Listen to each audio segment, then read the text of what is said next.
Hello my dear students. तो कैसे हैं आप सब? मैं उम्मीद करता हूँ आप सब बहुत अच्छे होंगे। अब जो है सेकेंड ईयर वाले स्टूडेंट्स की बारी है, उनको बहुत सारी चीज़ें पढ़ानी है।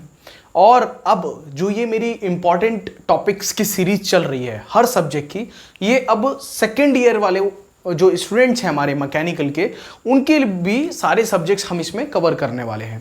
तो अब जो ये सीरीज चलेगी आगे, उसमें सेकेंड ईयर के सारे सब्जेक्ट्स कवर होंगे, जिसमें आरएसी रहेगा, एनर्जी कंजर्वेशन रहेगा, एनवायरमेंटल स्टडीज रहेगा एंड कैड कैम रहेगा। अभी ये 4 सब्जेक्ट्स हैं जिनके मैं इंपॉर्टेंट टॉपिक्स आपको बताने वाला हूं। कोशिश करिएगा कि एक भी टॉपिक आप ये स्किप ना करके जाएं, सारे ही टॉपिक्स आप एग्जाम के लिए प्रिपेयर करके जाएं। तो बच्चों, अभी तक चैनल को सब्सक्राइब नहीं किया है तो प्लीज चैनल को सब्सक्राइब कर लीजिए, क्योंकि आगे आपको इसी चैनल पर सीएनसी मिलने वाला है। नेक्स्ट सेमेस्टर में आपको मशीन डिजाइन पढ़ाने वाला हूं, थ्योरी ऑफ मशीन्स पढ़ाने वाला हूं। तो प्लीज चैनल को सब्सक्राइब करिए और लाइक कर दीजिए। अब देखिए, अब इस लेक्चर में जो हम पढ़ने वाले हैं वो हम पढ़ने वाले हैं एनवायरमेंटल स्टडीज के मोस्ट इंपॉर्टेंट टॉपिक्स। ये एग्जाम आपका 3 जुलाई को है, 3 जुलाई को है, ठीक है। तो इसके मोस्ट इंपॉर्टेंट टॉपिक्स आपके मैं बताने वाला हूं जो एग्जाम में पूछ लिए जाते हैं। मोस्ट इंपॉर्टेंट टॉपिक्स, ये वो टॉपिक्स हैं बच्चों जो एग्जाम में आते ही आते हैं, ठीक है, 101% आते हैं। अब आप एक कॉपी एक पेन उठा लीजिए और साथ साथ टॉपिक्स लिखते जाइए। मेरे चैप्टर 1 से हम स्टार्ट करेंगे और आपको टॉपिक्स बताता जाऊंगा। तो सबसे पहले जो चैप्टर 1 के टॉपिक्स हैं बच्चों, चैप्टर 1 के टॉपिक्स वो कौन कौन से टॉपिक्स हैं वो आप लिखिए। सबसे पहले आपको पढ़ना है इकोलॉजी, ठीक है। सबसे पहले कौन सा टॉपिक पढ़ना है आपको? इकोलॉजी पढ़ना है। यह आपका पहला टॉपिक होगा पहले चैप्टर का, इकोलॉजी। अच्छा, इकोलॉजी में पढ़ेंगे क्या क्या आप? इकोलॉजी में इसकी डेफिनेशन और इसके कंपोनेंट, इसकी डेफिनेशन, परिभाषा और इसके कंपोनेंट्स, ये 2 चीज आपको पढ़नी है। इसमें अलग अलग भी क्वेश्चन बन जाता है कि एक इकोलॉजी की सिर्फ परिभाषा ही पूछ देगा आपसे, और एक लॉन्ग क्वेश्चन बनता है जिसमें इकोलॉजी का डेफिनेशन और कंपोनेंट दोनों साथ में पूछ लेता है, ठीक है। तो आपको ये ध्यान रखना है। अब आपका सेकंड जो क्वेश्चन बनने वाला है, सेकंड क्वेश्चन बनता है डिफरेंस का क्वेश्चन। किसमें? इकोलॉजी में और इकोसिस्टम में, ठीक है। तो आपसे क्वेश्चन इस प्रकार पूछेगा, difference between, what is the difference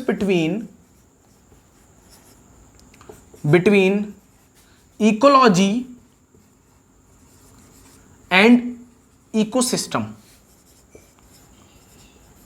तो ये भी आपको प्रिपेयर कर लेना है। इकोलॉजी एंड इकोसिस्टम, ये सब टॉपिक्स आपको आपकी बुक से मिल जाएंगे। तो सिर्फ आपको पढ़ने का काम है आपको अच्छे से उस टॉपिक्स को, इन टॉपिक्स को पढ़ के जाना है। तीसरा टॉपिक आपका आता है food chain. Most important topic है ये भी, फूड चेन। एग्जाम में बहुत पूछा जाता है एनवायरमेंट के, फूड चेन, क्योंकि ये बहुत कहीं ना बहुत ज्यादा पर्यावरण से रिलेटेड है।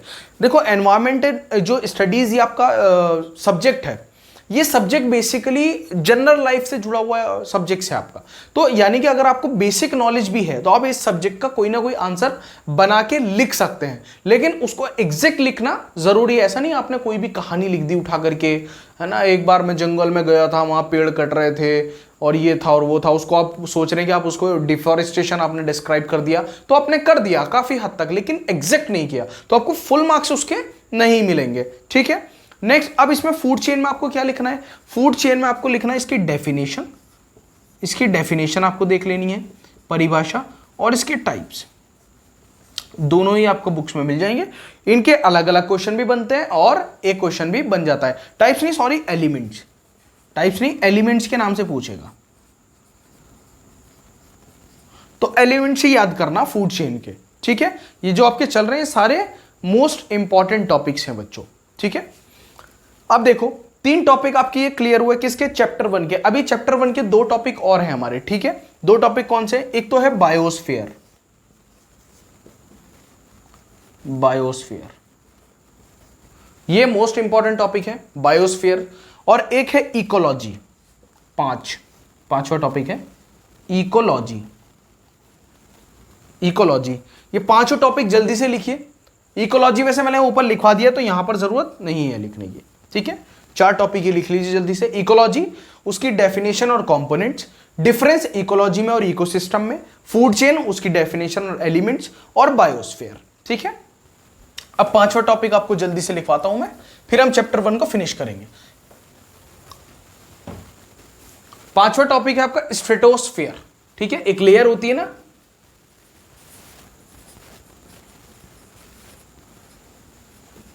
एटमॉस्फेयर की एक लेयर होती है स्ट्रेटोस्फीयर, उसको आपको पढ़ के जाना है अच्छे से।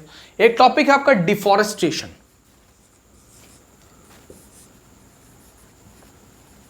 डिफॉरेस्टेशन, और मैंने अभी पीछे भी लिखवाया आपका क्या, इकोसिस्टम। तो इकोसिस्टम आपको पूरा ही पढ़ के जाना है, सिर्फ डिफरेंस के लिए नहीं। तो डिफरेंस पूछेगा तो डिफरेंस बताना इकोलॉजी और इकोसिस्टम में, अदरवाइज इकोलॉजी और इकोसिस्टम को अलग से भी पढ़ के जाना, इसकी डेफिनेशन और कंपोनेंट्स पूछ लेता है, तो इसका भी डेफिनेशन और कंपोनेंट्स पूछ लेगा। तो ये यहां पर आपका फिनिश हो जाता है आपका फर्स्ट चैप्टर। ठीक है, अच्छे से लिख लेना, 7 के 7 टॉपिक आपको अच्छे से करके जाने। बेसिकली 6 टॉपिक्स ही हैं, इकोसिस्टम पहले भी मैंने लिखवाया अभी डिफरेंस में, तो वहां से भी आपको पता लग जाता है कि इकोसिस्टम जो है एग्जाम में पूछता ही पूछता है। अब मैं बात करूंगा सेकंड चैप्टर की। ठीक है, कि सेकंड चैप्टर में क्या पूछता है। तो सेकंड चैप्टर के टॉपिक्स लिखो जल्दी से। तो सेकंड चैप्टर जो है आपका एयर पॉल्यूशन। तो सबसे पहले तो आपको यह पढ़ लेना है कि एयर पॉल्यूशन क्या है।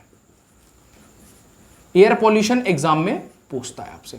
एयर पॉल्यूशन का क्या क्या पूछेगा, उसकी डेफिनेशन पूछेगा। एक तो पहला क्वेश्चन यहीं से बन जाता है, डेफिनेशन, परिभाषा, शॉर्ट क्वेश्चन बनता है एकदम, 1 या 2 नंबर का। ठीक है, उसके बाद types of pollutant, types of pollutant, types of pollutants दूसरा क्वेश्चन यहां से बन जाता है, अलग से भी बन जाता है, एक साथ भी बन जाता है। और एयर पॉल्यूशन के क्या इफेक्ट्स हैं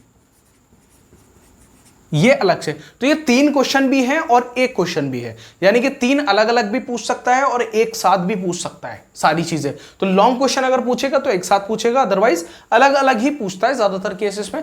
कहेगा टाइप्स ऑफ पॉल्यूटेंट बताओ, या इफेक्ट्स क्या है एयर पॉल्यूशन का, क्या प्रभाव पड़ता है एयर पॉल्यूशन का वो बताओ। तो इसके अलग अलग इफेक्ट्स हैं, हर चीज पे अलग अलग इफेक्ट पड़ता है एयर पॉल्यूशन का। तो उसी प्रकार से आपको इसको लिख लेना है। अब इसका सेकेंड टॉपिक है यूरो स्टैंडर्ड, यूरो स्टैंडर्ड, एक ये टॉपिक आपको पढ़ लेना है। थर्ड टॉपिक आपका होने वाला है बच्चों gravity setting chamber, gravity setting chamber. ठीक है, ग्रेविटी सेटिंग चैम्बर। एक ये होने वाला है आपका एसिड रेन,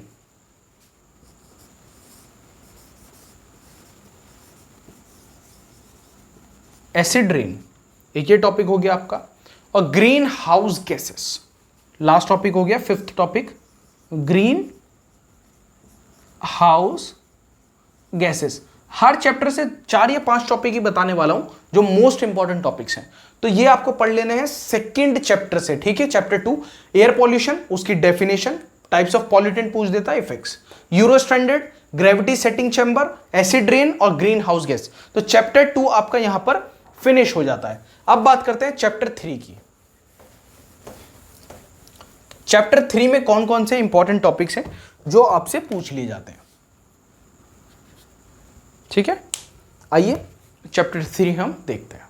तो चैप्टर 3 जो है आपका चैप्टर है वाटर पॉल्यूशन। तो पहला टॉपिक तो आपका यहीं से बन जाता है, वाटर पॉल्यूशन। अब वाटर पॉल्यूशन का क्या क्या पूछता है। वाटर पॉल्यूशन का पूछता है, सबसे पहले पूछता है इसकी परिभाषा, तो डेफिनेशन। और बहुत ही आसान है ये, एक बार आप पढ़ेंगे आपको याद हो जाएगी। चाहे आप इंग्लिश में लिखते हैं चाहे आप हिंदी में लिखते हैं, उससे कोई फर्क नहीं पड़ता, लैंग्वेज से कोई फर्क नहीं पड़ता, तो आपको बस समझाना आना चाहिए। ठीक है, दूसरा डेफिनेशन के बाद इफेक्ट, कि जो हमारा वाटर पॉल्यूशन है इसके क्या प्रभाव पड़ते हैं। ठीक है, हाउ टू कंट्रोल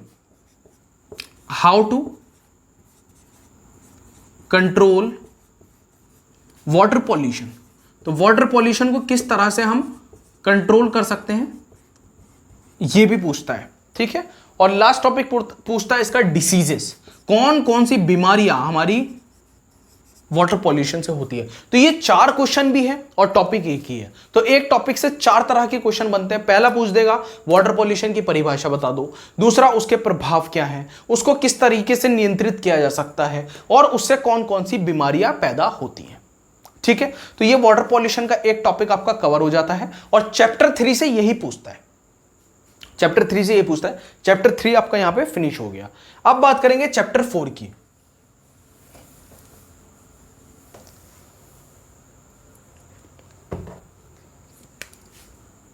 चैप्टर 4, अब चैप्टर 4 क्या है? चैप्टर 4 है आपका सॉलिड पॉल्यूशन ना। तो सॉलिड पॉल्यूशन एक टॉपिक तो आपसे पूछता है कि सॉलिड पॉल्यूशन क्या है, तो पहला क्वेश्चन आपका यहीं से बन जाता है, solid pollution. Solid pollution, solid pollution में कौन कौन से क्वेश्चंस बनते हैं? वही डेफिनेशन और इसके टाइप्स। डेफिनेशन क्या है इसकी,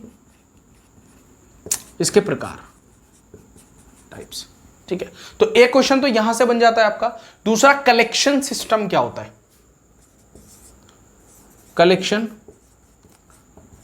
सिस्टम क्या होता है?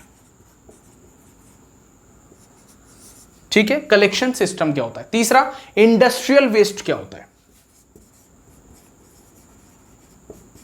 इंडस्ट्रियल वेस्ट क्या होता है। तो ये 3 क्वेश्चन आपके यहां से बनते हैं। अब इसमें एक और बनता है, नमी अंक किसको कहते हैं? नमी अंक क्या होता है? एक क्वेश्चन ये भी बनता है। ठीक है, नमी अंक क्या होता है? नमी अंक क्या होता है? तो ये भी एक क्वेश्चन बनता है यहां से कि नमी अंक क्या होता है। तो 4 टॉपिक ये मोस्ट इंपॉर्टेंट टॉपिक्स है चैप्टर 4 के, जो आपको पढ़ के ही जाने हैं 101%। छोड़कर मत जाना और एक भी टॉपिक को अंडर एस्टिमेट मत करना बच्चों, प्लीज मत करना, क्योंकि मैं नहीं चाहता किसी की भी बैक लगे या कोई बच्चा फेल हो। ठीक है, तो ये मोस्ट इंपॉर्टेंट टॉपिक्स मैं आपको इसीलिए बता रहा हूं ताकि आप लोग अच्छे से पास हो। अब बात करेंगे हम चैप्टर 5 की। चैप्टर 5, और एक सब्जेक्ट को कवर करने के लिए बहुत सारी नॉलेज की जरूरत होती है। लेकिन एक बच्चा है, देखो एक बच्चा वो होता है जो जानबूझ के टाइम वेस्ट करता है, जिसने पूरा सेमेस्टर निकाल दिया पढ़ा नहीं। एक बच्चा वो होता है जो किसी परेशानी में रहा, भाई घर परिवार की कोई परेशानी है ना, या कोई भी ऐसी परेशानी जिसमें वो बच्चा उलझा रहा, बीमार रहा, तो पास तो हमें दोनों को कराना है। एक वो बच्चा है जो पढ़ा नहीं, नालायक है, एक वो बच्चा है जो बेचारा लायक है लेकिन वो किसी वजह से नहीं पढ़ पाया, तो हमें तो दोनों को ही पास कराना है। तो देखते हैं चैप्टर 5 में आपके कौन से मोस्ट इंपॉर्टेंट टॉपिक्स हैं जो एग्जाम में पूछता है। तो चैप्टर 5 में जो पहला टॉपिक है आपका वो है नॉइस पॉल्यूशन, क्योंकि ये चैप्टर ही पूरा नॉइस पॉल्यूशन पर है। तो नॉइस पॉल्यूशन सबसे पहले, अब नॉइस पॉल्यूशन पे पहला सवाल आता है इसकी परिभाषा, यानी कि इसकी डेफिनेशन। सबसे पहले इसकी डेफिनेशन पूछ लेगा आपसे। सेकंड, इसके टाइप्स, इसके सोर्सेस, कहां कहां से उत्पन्न होता है नॉइस पॉल्यूशन, है ना। आपने हॉर्न बजा दिया, सायरन बजा दिया, शोर मचा दिया, ठीक है, तो क्या होगा, नॉइस पॉल्यूशन क्रिएट होगा। इसके इफेक्ट्स, क्या क्या प्रभाव हैं इसके, तो ये सब क्या है, ये सब नॉइस पॉल्यूशन की कैटेगरी में आता है बच्चों। ठीक है, अब इसका एक और टॉपिक है human physiological effect. Human physiological effect,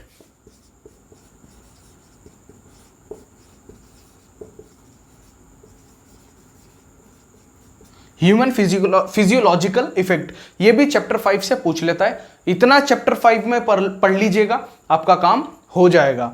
अब देखिए चैप्टर 6 की बात करते हैं। चैप्टर 6 की बात करते हैं। चैप्टर 6 में जो पहला टॉपिक आपसे पूछता है, पहला टॉपिक, इसमें बहुत सारे टॉपिक्स ऐसे हैं जो मोस्ट इंपॉर्टेंट है। तो पहला जो आपसे पूछता है वो पूछता है एनवायरमेंटल लेजिस्लेशन। एनवायरमेंटल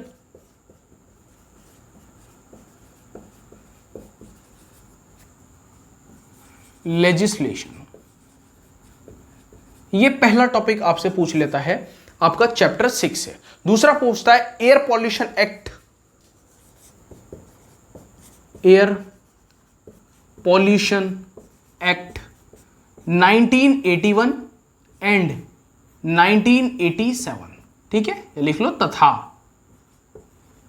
तो दोनों ही एक्ट आपसे पूछ लेता है, एयर पॉल्यूशन एक्ट 1981 और एयर पॉल्यूशन एक्ट 1987, ठीक है, तो दोनों ही आपको देख के जाने हैं। थर्ड आपसे पूछता है ISO 9000 एंड 14000। तो ISO 9000 एंड 14000 दोनों ही आपको पढ़ के जाने हैं। फिर आपसे पूछता है national environment policy 2006, national environment policy 2006, ये भी टॉपिक आपको पढ़ के जाना है। फिफ्थ टॉपिक पूछता है इंपॉर्टेंट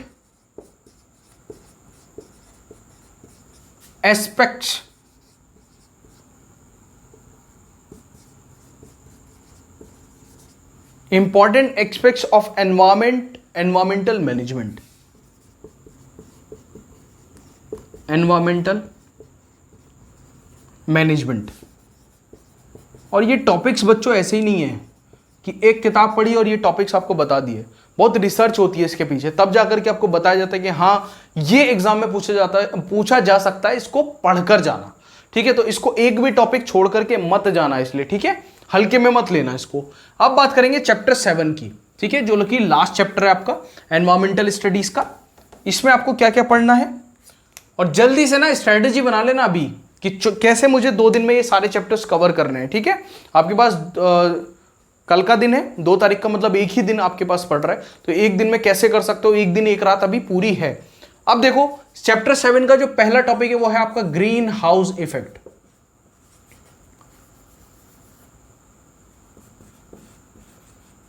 इसीलिए मैंने कोशिश की है मैं जो भी लेक्चर्स बनाऊं वो छोटे हों, आपका ज़्यादा टाइम ना लें, जल्दी जल्दी आपको टॉपिक्स बता दें और आप उसको जल्दी से नोट कर लें और याद करना शुरू करें।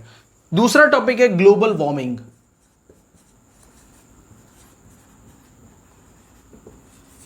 तीसरा टॉपिक है एसिड रेन, ये मैंने पहले भी बताया ना आपको, एसिड रेन ये मोस्ट इंपॉर्टेंट टॉपिक्स में से एक है, एसिड रेन।